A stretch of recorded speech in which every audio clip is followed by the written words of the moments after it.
My family loves going to Walt Disney World for our vacations. We fell in love with it a few years ago because it gave us the opportunity to completely unwind and separate ourselves from our normal busy lives. And I know you might be thinking, how can going to an insanely busy theme park be relaxing? Trust me, it is. There's no doubt about the magical feeling of being treated like a prince or princess.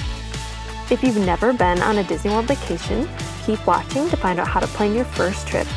You can always hire a travel agent, but it's also good to know some information for yourself and do some research ahead of time.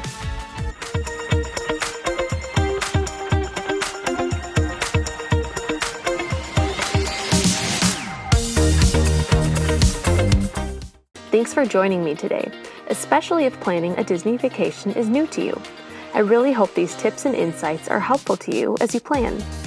What I've learned in planning my Disney vacations is that there is a decent amount of planning that you should do up front. But then almost everything is done and you can just be on autopilot during your trip. This is what I find most relaxing. First, you need to decide when you want to go. You may be limited according to your kid's school schedule, and that's okay. It might make this step pretty quick. But if your schedule is a little more flexible, there are a few things to consider. If you want to go during a less expensive time, you could go in January or September. Or sometimes the weeks after holidays when kids are going back to school can be decently priced and less busy. For example, I wouldn't recommend going the week immediately after Easter Sunday, but if you go the week after that, it might be cheaper. You may also want to go according to the weather. The summer months are going to be very hot and humid, so maybe you don't want to go then. April and May are both beautiful. Hurricane season can be from August to the beginning of October, so keep that in mind too. In addition, January may be cheaper, but it's a lot colder. Other things to think about are the holidays. Disney is truly magical in their holiday decor. If you go from August to Halloween, you'll see a lot of Mickey pumpkins and fall decor. But starting on November 1st to about the week after Christmas, you'll also see beautiful Christmas decor. There are definitely more things to consider, probably according to your own schedule and preferences of when you should go on your Disney vacation, but if you have a flexible schedule, make sure to look on the Disney website to see if there are any special offers available for when you want to go. This may also influence how long you want to go and how many park days you want to purchase. I'll talk about that in a little bit, but first, check out the special offers. Simply scroll to the bottom of the site and find special offers. The good news is if Disney announces a discount after you book your trip, you can apply that discount. But for your budget, you may want one ahead of time, so you can plan more accurately. There are so many Disney resorts to choose from. If you want to know the absolute basics about each resort, check out our latest video, which I'll link here and at the end of this video. Here at Optimistically Disney, our goal is to help you as you're planning your vacation. So I really hope if you have any questions about things that you'll check out all the videos on our channel, from information about lightning lanes to the dining plan, to reasons to stay on Disney property. Anyway, where you stay may depend on how many people you're traveling with, how many kids you have, maybe you don't have kids, the price you want to pay, or the location. If you don't want to spend a lot of money, you may want to choose a value resort. If you plan on going to Epcot a lot, you may want to stay in one of the Epcot area resorts or a Skyliner resort for easy access.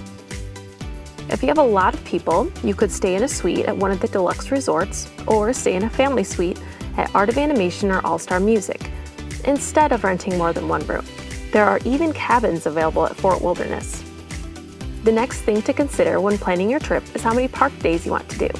There are 4 theme parks at Walt Disney World: Magic Kingdom, Animal Kingdom, Epcot, and Hollywood Studios.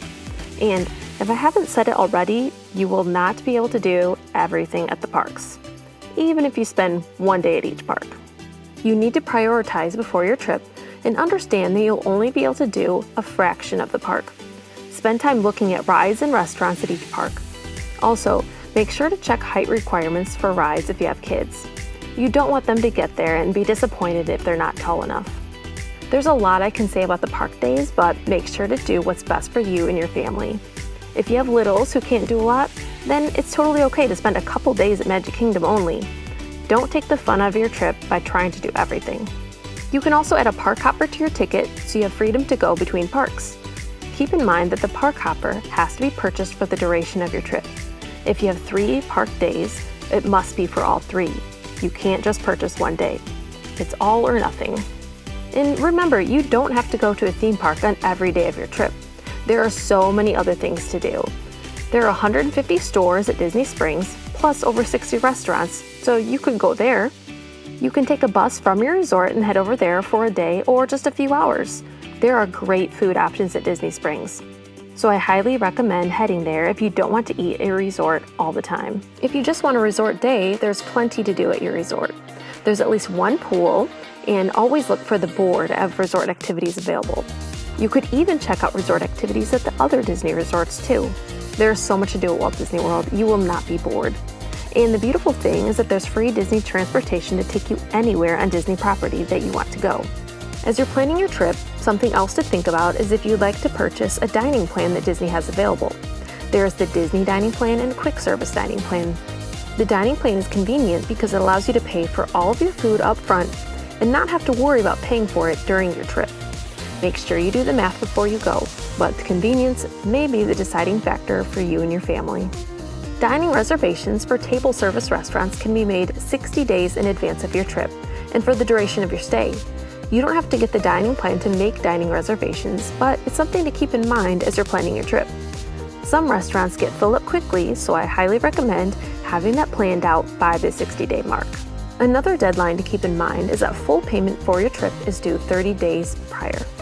On one hand, this might be a pain because you have to make sure Disney is paid a month before you leave, but on the other hand, it's good because then you have your vacation paid for.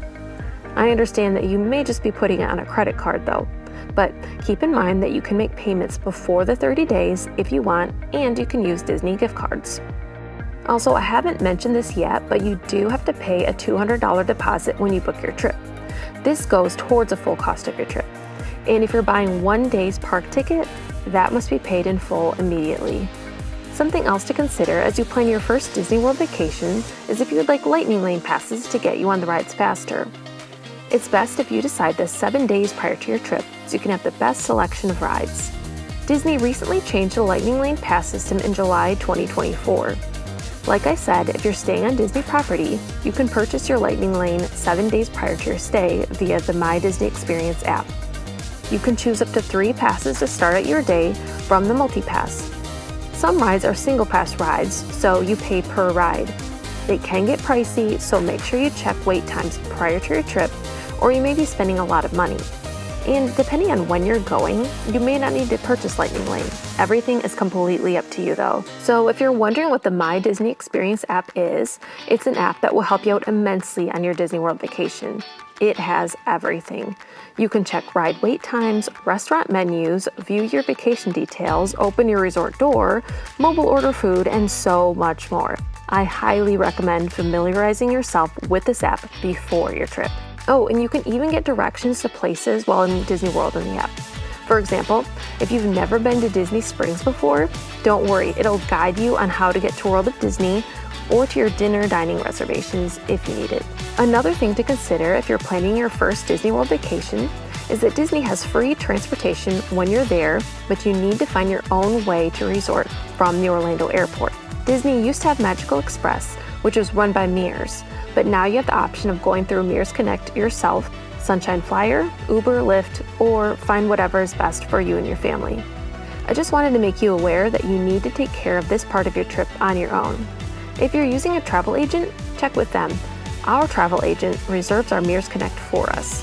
I hope this information is super helpful for you as you plan your first Disney World vacation or start dreaming about it. Ask a travel agent for help too. Their services are free, but I do think it's important to know some details yourself. Again, if you're looking for some more detailed information about planning your vacation to Disney World, make sure to watch the other videos on our channel. The number of videos continues to grow as we try to create content to help you have the most magical vacation ever. Remember to like, subscribe, and ring the bell to get notifications when a new video comes out. Thanks for watching Optimistically Disney, where we love all things Disney.